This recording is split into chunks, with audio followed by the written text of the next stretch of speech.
We know the NSA has listened to our phone calls and spied on foreign leaders.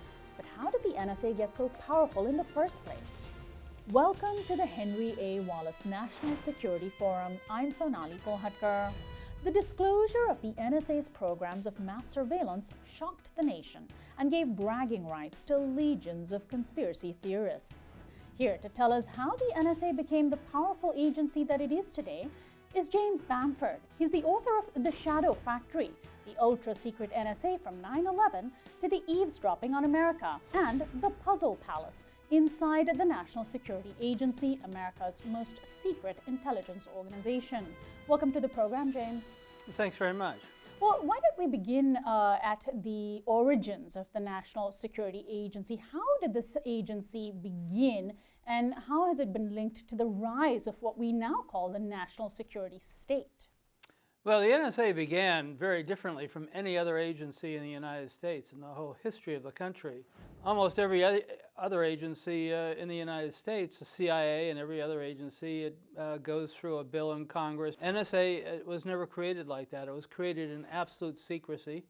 It was created by Harry Truman signing a top secret 7-page memorandum in 1952. So when it was created, even its name was top secret, and there were only a couple people, I think no more than 2 people in Congress, that were even allowed to know it existed. So it was born in absolute secrecy and has remained that way most of its life.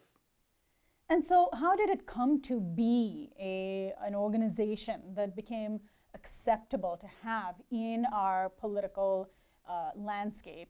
How did it go from being a covert to an open agency whose legitimacy we tend to take for granted now? Well, it was gradual. It was top secret when it was born, and then there was a major investigation of NSA in the mid-1970s by Senator Frank Church. It was called the Church Committee, and they found massive abuses by the NSA. And after that, the NSA was fairly known to the public in terms of its name appearing in the press. And at that point, that's when the first attempts were made to bring some regulation to the NSA. And then how did the 9/11 attacks prove to be a sort of turning point in the NSA's scope and its jurisdiction? How did that moment in history become used by the NSA to vastly expand its powers? Well, after the Church Committee discovered that NSA had been illegally eavesdropping on Americans, it created a mechanism to sort of protect the public from the NSA. It was called the Foreign Intelligence Surveillance Court. So from then on, anybody that at NSA that wanted to eavesdrop on an American would have to get a warrant from the secret court, the FISA court, Foreign Intelligence Surveillance Court. And that worked fairly well. The problem was after 9/11, the Bush administration didn't trust the FISA court, and so it decided to bypass it. And that's against the law. The Foreign Intelligence Surveillance Act says that anytime an American is targeted by NSA, they must go through the FISA court. So the Bush administration after 9/11 bypassed that law and began eavesdropping on a massive scale on Americans in the United States. So given that the NSA's scope has expanded and of course funding has expanded in these years since 9/11, I think we should ask that question. It has been tasked with protecting us from another terrorist attack. Has it succeeded in this role that it has been given? Just to give you a track record, before 9/11, NSA missed the first World Trade Center attack. It missed the attack on the USS Cole. It missed the attacks on the U.S. embassies in East Africa. And it missed 9/11. NSA watched 9/11 take place in total surprise on the television set. And then after 9/11, it missed the underwear bomber, and then it missed the Times Square bomber, and it missed marathon bombers up in Boston. So even with all this extra eavesdropping, it still keeps missing everything. So no, I don't think it's been successful. There are a number of ways that NSA could really, I think, help in the terrorism fight against terrorism, but the way they're going about it by eavesdropping on everybody all the time is not the way to do it. Now, the the chilling effect that we have today with an organization like the NSA can be quite devastating. Tell us about the so-called national security letters. What are they? What does one do when one receives one? What can one do? Well, normally if the government, if the FBI wants to get access to some records that you have, your phone records or whatever, it would have to get a subpoena from a judge. It would have to tell a judge that, look, there's a probable cause this person's involved in a crime. Well, what the national security letters do is it bypasses that safeguard. It orders that person to turn those records over, and then it orders that person never to say anything about the fact that they did turn those records over. So it's this very secret order that basically bypasses any safeguards. The safeguards being a third branch of government, the judiciary system, where a judge can rule whether it's legal or not. Now, these days, with some of the revelations that we've gotten about what the National Security Agency is actually doing, we know of a program known by its mysterious acronym PRISM. Can you tell us what PRISM is and how it might be impacting all our daily lives without us even realizing?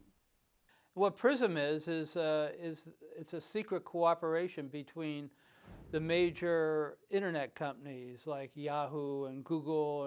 And what PRISM is the program that NSA will go into what's called the front door of, say, Google, and say, we want all these records on James Bamford, or we want all these records on this group of people, and they have to turn them over, and they have to keep it secret, the fact that they're turning them over.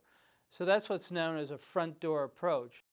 So given that they're collecting so much data, that there's this blanket surveillance, there are bound to be mistakes, aren't there? And what happens when somebody gets wrongly accused? What recourse do people have, for example, when they find themselves on watch lists, if they might have a name similar to somebody else's?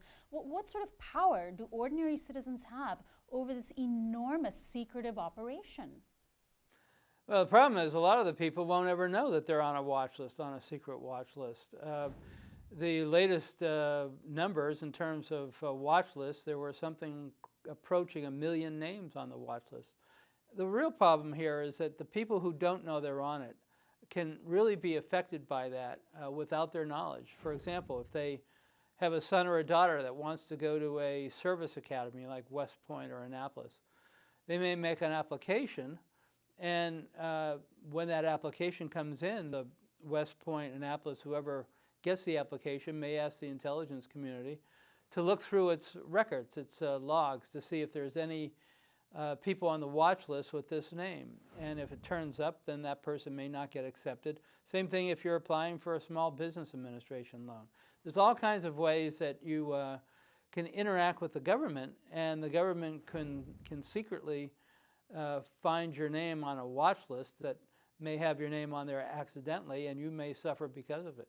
What is the chilling impact, finally? What is the chilling impact that this program can have on journalism and also on political activism, and perhaps already has had? Well, I think the worst political impact is the fact that there's so much invasiveness that the agency can do. In other words, if you're trying to contact a source, or a source is trying to contact you to report illegality or something that's really wrong with the government, something that needs to be reported, they'd be inhibited from that because they know that the NSA has this blanket surveillance, and no matter how they try to get in touch with you through an email or through a phone call, that because of this all-encompassing surveillance, they'll be discovered. So for a journalist, it really hurts in trying to expose wrongdoing in the government because people are inhibited. James Bamford, thank you so much for joining us. Yeah, my pleasure. How many countries has the U.S. invaded? On the next episode of the Henry A. Wallace National Security Forum, award-winning journalist Stephen Kinzer takes us through the history of U.S. interventions. We think that we are really helping other countries by crashing into their affairs and trying to set them, as we would say, right. It's not up to the United States to sit in front of a map of the world and decide which countries are going right and which countries are going wrong and deserve American intervention.